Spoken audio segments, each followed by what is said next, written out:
Hello students, आज हम लोग हीट चैप्टर पढ़ेंगे। हीट क्या है? It is a form of energy. अब हम लोग कैसे समझते हैं कि कौन कौन सी वस्तु गर्म है, कौन सी ठंडी है? कभी कभी हम किसी सरफेस को टच करते हैं, जैसे सपोज टाइल्स है। अब टाइल्स पे जारे में अगर चलेंगे घर के अंदर तो आपको ठंडा फील होगा, लेकिन अगर आप वुडन सरफेस पे, लकड़ी के सरफेस पे चलेंगे तो आपको उतना ठंडा नहीं महसूस होगा। आपने कभी सोचा है ऐसा क्यों? आप कभी लोहे की चीज़ को छुएंगे तो ठंडा लगेगा, तो लकड़ी की चीज़ को छुएंगे तो ठंडा नहीं लगेगा। तो ऐसा क्यों होता है? कोई चीज़ आपको हॉट फील होता है, कोई कोल्ड फील होता है। तो ये सारी चीज़ें आज हम लोग देखेंगे। Heat is a form of energy which makes the substance hot. कोई भी चीज़ गर्म हो जाता है जब उसको हम हीट एनर्जी सप्लाई करते हैं। जैसे सोलर रेडिएशन, धूप में भी कोई चीज़ रखने से गर्म हो जाता है तो वहाँ पे सोलर रेडिएशन के कारण उसको हीट मिलता है। अदरवाइज हम लोग घर में खाना बनाते हैं तो वहाँ पे गैस स्टोव पे खाना बनाते हैं तो गैस स्टोव से जो हीट निकलता है उससे वो चीज़ गर्म हो जाता है। हॉट एंड कोल्ड हमारे डेली रूटीन में, जो अभी हम बता रहे थे, बहुत सारी चीज़ें हमारे आसपास आती हैं। कोई चीज़ ठंडा लगता है, कोई चीज़ गर्म लगता है। जैसे अगर कोई फ्राई पैन को हम लोग अगर बर्निंग गैस स्टोव पे रखते हैं, गैस स्टोव जलते हुए पे, वो गर्म हो जाता है जबकि उसका हैंडल ठंडा रहता है।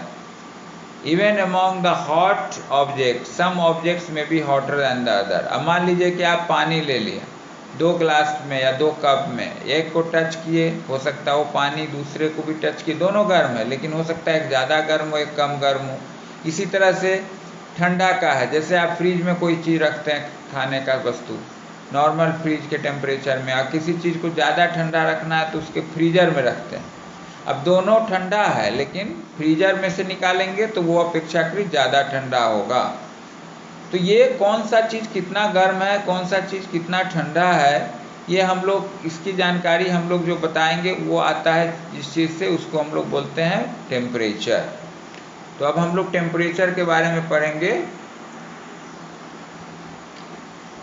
द डिग्री ऑफ हॉटनेस और coldness of the object is known as the temperature of an object. कौन चीज़ कितना गर्म है और कौन चीज़ कितना ठंडा है। जैसे हम लोग बोलते हैं कि यहाँ का टेम्परेचर, नॉर्मल टेम्परेचर अभी जाड़े में बोलते हैं कि कम हो गया है। कहीं कहीं लिखते हैं पारा चला गया 12 पे, 10 पे, 8 पे, बहुत ठंड हो गया। गर्मी में पारा जो है 40 के पार हो गया। ये हेडलाइंस बनाते हैं न्यूज़पेपर वाले। तो ये पारा मतलब मरकरी से है, डिग्री सेल्सियस जो टेम्परेचर का स्केल है, थर्मोमीटर इंस्ट्रूमेंट, वो भी हम लोग अभी बात करेंगे। तो ये टेम्परेचर किसका कितना ज़्यादा है, किसका कितना कम है, हम लोग को अगर किसी को बुखार हो जाता है तो कैसे पता चलता होता है? इसका टेम्परेचर लीजिए, टेम्परेचर लीजिए, मतलब बॉडी टेम्परेचर मेजर करके आप देख सकते हैं कि उसका टेम्परेचर नॉर्मल से ज़्यादा है कि नहीं। तो यही है, द डिग्री ऑफ हॉटनेस और coldness of the object is known as the temperature of the object. और इसको मेजर कैसे करते हैं? तो एक इंस्ट्रूमेंट के सहायता से करते हैं, उपकरण से करते हैं, जिसका नाम है थर्मोमीटर। ये थर्मोमीटर भी 2 तरह का होता है। एक थर्मोमीटर जो है वो आपके लेबोरेटरी में यूज होता है। जो कोई रिएक्शन हो रहा है, या सपोज पानी हम गर्म कर रहे हैं, कितना गर्म हुआ पानी, उसका टेम्परेचर अगर हमें पता करना है तो हम वहाँ जिस थर्मोमीटर का यूज करेंगे वो हुआ लेबोरेटरी थर्मोमीटर। इसके दूसरी तरफ, when we have to measure the temperature of human body, जब मनुष्य के शरीर का हमें टेम्परेचर पता करना है तो उस थर्मोमीटर को हम लोग बोलते हैं क्लिनिकल थर्मोमीटर। तो ये 2 तरह की थर्मोमीटर हम लोग यूज करते हैं, लेबोरेटरी थर्मोमीटर और क्लिनिकल थर्मोमीटर। अब ये जो लेबोरेटरी थर्मोमीटर है, इसमें जनरली 100 मार्क का 100 इक्वल डिवीजन होता है, 0 डिग्री से 100 डिग्री। बहुत सारे जो लेबोरेटरी थर्मोमीटर हैं उसमें -10 से 110 भी हो सकता है। -10 मतलब 0 से और नीचे चले जाइए तो -10, और ऊपर फिर 110 तक होता है। उतना तक का हम लोग मेजरमेंट कर सकते हैं। अब है कि जो है किस स्केल में करते हैं, तो सेल्सियस स्केल में करते हैं। पहले के सब टाइम में जो हम लोग क्लिनिकल थर्मोमीटर में फ़ारेनहाइट ज़्यादा यूज करते थे, तो ये डिग्री F में लिखते हैं, इसको डिग्री C में लिखते हैं। दोनों अलग अलग स्केल है, एक सेल्सियस हो गया और फ़ारेनहाइट हो गया तो डिग्री F हो गया। तो लेबोरेटरी थर्मोमीटर का हमेशा से डिग्री सेल्सियस स्केल में ही यूज होता है। अब हम लोग क्लिनिकल थर्मोमीटर का देखेंगे। ये क्लिनिकल थर्मोमीटर जो है ये temperature of the human body के लिए यूज होता है। और अगर किसी को फीवर है, घर के अंदर हो या फिर आप डॉक्टर के पास जाते हैं तो आपका वो टेम्परेचर लेता है, डॉक्टर लेते हैं। घर में भी हम लोग एक लेते हैं, अपने जिसको भी है बुखार है कि नहीं है इसकी जानकारी हम लोग लेते हैं। तो उसके लिए आपका एक थर्मोमीटर होता है जो एक लॉन्ग ग्लास ट्यूब का बना है और उसमें एक बहुत सा पतला अंदर में एक कैपिलरी होता है जिसके अंदर मरकरी फ्लो करता है। और एक तरफ आप देखिएगा एक बल्ब ऐसा स्ट्रक्चर होता है जिसको हम लोग बल्ब भी बोलते हैं, और वो आगे वाला भाग में उसके अंदर मरकरी फील होता है। तो जब आप उसको लगाते हैं अपने बॉडी में, माउथ के अंदर लगाते हैं या किसी अंडर आर्म्स में लगाते हैं शोल्डर के नीचे, तो वहाँ पे ये क्या होता है कि आपकी बॉडी का जो टेम्परेचर है उसके कारण मरकरी जानते हैं कि लिक्विड मेटल है, वो एक्सपेंड करता है और उस कैपिलरी में वो एक्सपेंड कर जाता है। और वहाँ हम लोग उसके लेवल को चेक कर लेते हैं और पता कर लेते हैं कि कितना टेम्परेचर है। तो ये इसकी में एक्चुअली 35 से लेके 42 डिग्री सेल्सियस तक का डिवीज़न दिया रहता है, क्योंकि किसी भी ह्यूमन बॉडी का या ह्यूमन बीइंग का, मनुष्य का टेम्परेचर न तो 35 डिग्री सेल्सियस से नीचे जा सकता है और न तो 42 डिग्री सेल्सियस से ऊपर जा सकता है। नॉर्मल जो बॉडी टेम्परेचर है ह्यूमन बॉडी का वो आपका है 37 डिग्री सेल्सियस, ये ध्यान रखिएगा। नॉर्मल ह्यूमन बॉडी टेम्परेचर कितना है? 37 डिग्री सेल्सियस। इसमें आपको 35 से लेके 42 तक का टेम्परेचर हम लोग मेजर कर सकते हैं।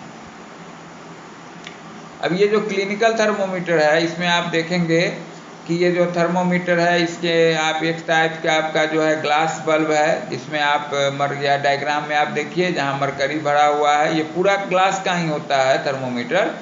आगे का हिस्सा होता है उसको हम लोग बल्ब बोलते हैं, जिसके अंदर मरकरी भरा होता है। और फिर उसके आगे जो देख रहे हैं एक पतला सा वो यूनिफॉर्म ट्यूब है जिसके अंदर मरकरी एक्सपेंड करता है।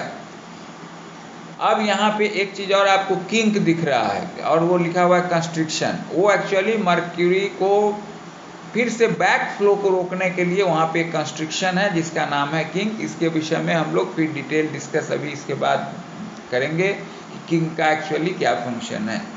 अब देखिए use of kink. Just above the bulb containing mercury, a clinical thermometer has a kink in its glass tube, which is to prevent the backflow of mercury into the thermometer when the thermometer bulb is removed from the mouth of patient. आप जैसे thermometer किसी patient के mouth से निकालते हैं तो वो तो एक्सपेंड कर चुका है according to the temperature of द पेशेंट्स बॉडी, तो अब वो फिर से बल्ब में न वापस आ जाए तो आपको एक्चुअल टेम्परेचर नहीं चलेगा पता। इसको रोकने के लिए वहाँ पे वो कंस्ट्रिक्शन है और उसी का नाम है किंग। तो ये किंग क्या करता है कि ये back flow of mercury level को रोक देता है और इसके कारण हम लोग करेक्ट बॉडी टेम्परेचर देख सकते हैं मुंह से निकालने के पश्चात। और फिर हम लोग को नॉर्मल करने के लिए उसको जर्क देते हैं और वो फिर बिलो 37 मतलब 35 36 पे आके रुक जाए तो उसको आप रख देते हैं, वॉश करके रख देते हैं। तो ये है आपका किंग का use. This kink is not be there in the laboratory thermometer. ये दोनों का डिफरेंस में भी है कि in clinical thermometer there is a construction which is called kink which prevents the back flow of mercury level, और laboratory thermometer में है कि there is no kink in the laboratory thermometer. अब यहाँ देखिए laboratory thermometer, a device which is used for measuring the temperature in a science laboratory is called a laboratory thermometer.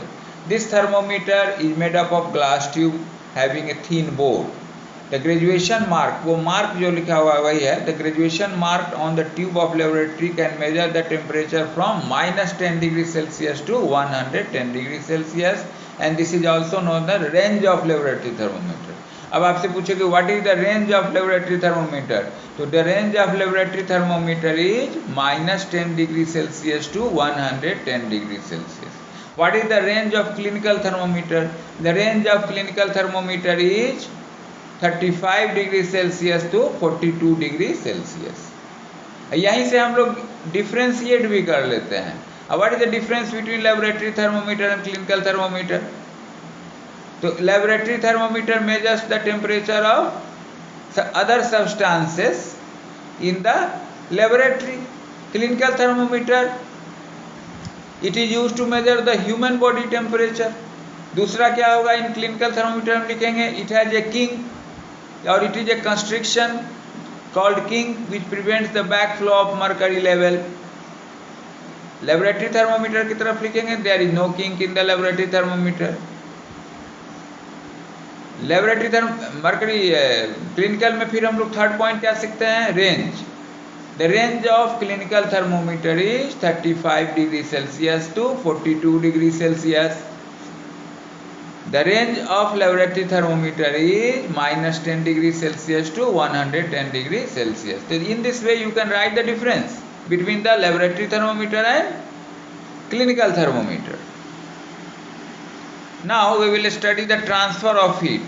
How does the heat transfer from a colder to an hotter object or hotter to a colder object?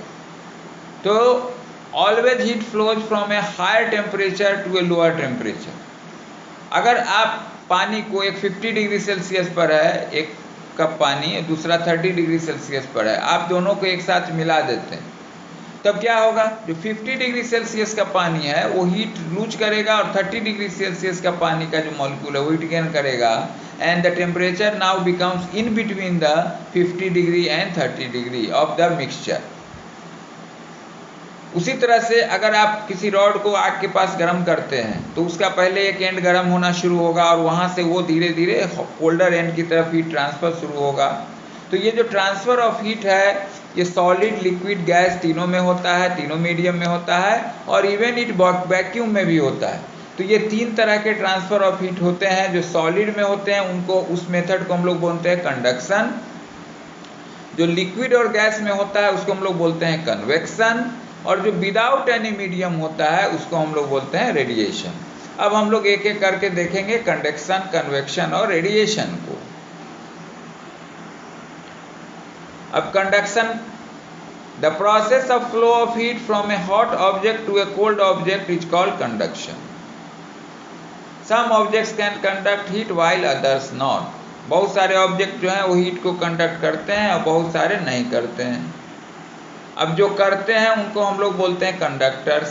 The objects that can allow the heat to flow through them are called conductors. Example आपको जो metals हैं जैसे copper, aluminium, gold, silver, iron, all metals are conductors और good conductors, whatever you can say. दूसरा क्या है आपका insulator. Those objects which do not allow to flow heat from them are called insulator और poor conductor. और इसका example क्या है, वुड है, प्लास्टिक है, ट्रायोफोम है, all these are the insulators. अब जो दूसरा तरीका है जो लिक्विड और गैस में होगा उसको हम लोग बोलते हैं convection. The transfer of heat in liquid and gas is called convection. The molecule of the liquid और gas that are near the source of the heat get heated first. आप जैसे पानी को गर्म करना शुरू करते हो तो जो मॉलिक्यूल पहले हीट के पास होता है, जहाँ पे सोर्स ऑफ हीट है, वहाँ का पानी पहले गर्म होगा और वो मॉलिक्यूल मूव करता है। जो कोल्डर मॉलिक्यूल होंगे वो दे टेक द प्लेस, वो नीचे आते हैं, again they gain the heat. The colder particle being heavier take the place and this process continues until the whole liquid और द गैस गेट्स हीटेड। इस तरह से वो पूरा सिस्टम जो है वो हीटेड हो जाता है। That is why the area above the flame of a candle feels hot but the area on the side of candle does not. अगर आप कैंडल जलाइए और उसके ऊपर आप हाथ रखिए तो धीरे धीरे आपको कैंडल का गर्मी महसूस होगी, लेकिन अगर आप बगल में रखिएगा तो नहीं होगी। इसका यही कारण है कि उसके ऊपर का जो मॉलिक्यूल है वो गैस है, मतलब एयर है। Air is a mixture of gases, तो गर्म होगा पहले जो उसके नज़दीक होगा, जैसे गर्म होगा ऊपर जाएगा और ठंडा वाला नीचे आएगा, तो धीरे धीरे क्या होगा, आपके पास की भी जो हवा होगी वो गर्म हो जाएगी and you will feel hot. अब ये देखिए यहाँ पे कन्वेक्शन दिखाया गया है। ये केटल है, केटल में पानी गर्म किया जा रहा है। अब आप देखिए ये जो गर्म हो रहा है वो मॉलिक्यूल जो है रेड से ऊपर जा रहा है और जो ब्लू से दिखाया जा रहा है वो कोल्ड नीचे आ रहा है। इस तरह से धीरे पूरा का पूरा मॉलिक्यूल जब इक्वल टेम्परेचर पे आ जाएगा तो उसका मूवमेंट बंद हो जाएगा। अब ये तीसरा प्रोसेस है जो रेडिएशन है। इसमें क्या होता है, without any medium, process of transfer of heat in the form of wave की तरह से होता है। द सन हीट, जैसे सन से जो सोलर रेडिएशन आता है, इंफ्रारेड रेडिएशन, वो आपका पहले वैक्यूम से होकर के गुजरता है, जहाँ कुछ नहीं है, कोई एटमॉस्फेयर नहीं है, तो कैसे वो आ जाता है, तो उस प्रोसेस का नाम है रेडिएशन। तो इसलिए बहुत समय क्या होता है, जैसे आप आग जला लेते हैं तो आपको आग की गर्मी विदाउट मीडियम गर्म होते हुए भी पता चल जाता है, और वो कैसे होता है, रेडिएशन के द्वारा होता है। और जितने भी हॉट ऑब्जेक्ट है, जैसे मान लीजिए आप एक लोहे का छड़ को गर्म कर दिया आग में, अब उसको आप छोड़ देते हैं, धीरे धीरे वो ठंडा हो जाता है। इसलिए ठंडा हो जाता है कि वो धीरे धीरे अपना जो हीट है उसको बैक टू एटमॉस्फेयर में रेडिएट करना शुरू करता है। तो जितने भी हॉट ऑब्जेक्ट्स हैं, all heat radiate heat in the atmosphere. अब हम लोग एक फेनोमेनन के बारे में पढ़ेंगे जिसको हम लोग सी ब्रिज और लैंड ब्रिज बोलते हैं, और ये भी आपको कन्वेक्शन पे आधारित है। And this happens in the coastal area, जो समुद्र का किनारा है वहाँ पे ये देखने को मिलता है, और इससे टेम्परेचर रेगुलेशन में मदद मिलती है। समुद्र का किनारा जो होता है कोस्टल एरिया, वहाँ पे न ज़्यादा ज़्यादा गर्मी होती है, और न ज़्यादा कम गर्मी होगी, न ज़्यादा गर्मी होगी, मतलब बहुत वहाँ पे अच्छा वातावरण होता है। तो इसका कारण क्या है, ये दिन में वहाँ पे सी ब्रिज होता है और रात में वहाँ पे लैंड ब्रिज होता है। तो आप ये देखिए सी ब्रिज, ये सी ब्रिज का डायग्राम देखिए। यहाँ लैंड एक्चुअली क्या है कि लैंड जो है वो वार्म जब हो जाता है, ये जल्दी हो जाता है इन कंपेरिजन टू द सी। तो लैंड की जो ऊपर जो हवा है वो ऊपर चली जाती है, क्योंकि आप जानते हैं जो हवा गर्म होगी, गैस गर्म होगा तो लाइटर होगा और ऊपर की तरफ जाएगा। और टू फिल द स्पेस, जो समुद्र के ऊपर की वायु होगी वो कंपैरेटिवली क्या होगी, ठंडी होगी, तो वो आ जाएगी लैंड की तरफ। तो इस तरह से, और ये लैंड की जो ऊपर की हवा है वो धीरे धीरे समुद्र की तरफ चली जाती है टू फिल द स्पेस। तो इस तरह से ठंडी हवा लैंड पे आ जाती है और लैंड की गर्म हवा समुद्र की तरफ चली जाती है, फिर वहाँ जाके वो ठंडी हो जाती है। तो ये जो हवा का मतलब the air which flows from the sea towards the land during daytime, this is called sea breeze। ध्यान रखना, ये सी ब्रिज क्या है, फ्रॉम सी टू लैंड है, और ये कब होता है, ड्यूरिंग डे टाइम होता है। आप देखिए, the wind blowing from sea toward the land is called sea breeze. During the day time the land in coastal area gets heated due to sun radiation. The sea also gets heated, however it takes more time to get heated up than the land।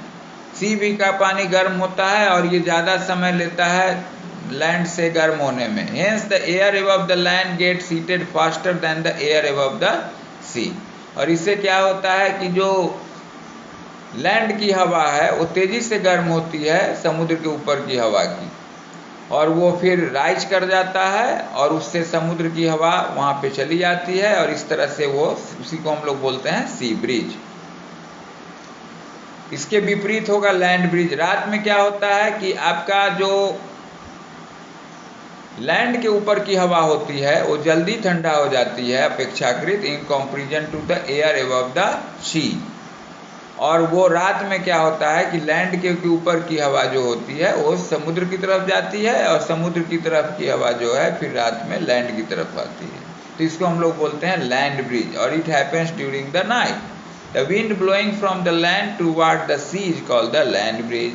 During night time the land in the coastal area gets cool down faster than the sea. रात में क्या होता है कि land का जो area है ये सी से पहले ठंडा हो जाता है। The air above the sea is hotter than the air above the land। और समुद्र की हवा जो है वो गर्म रहती है। Therefore the air above the sea rises and the air from the land being cool flows toward the sea।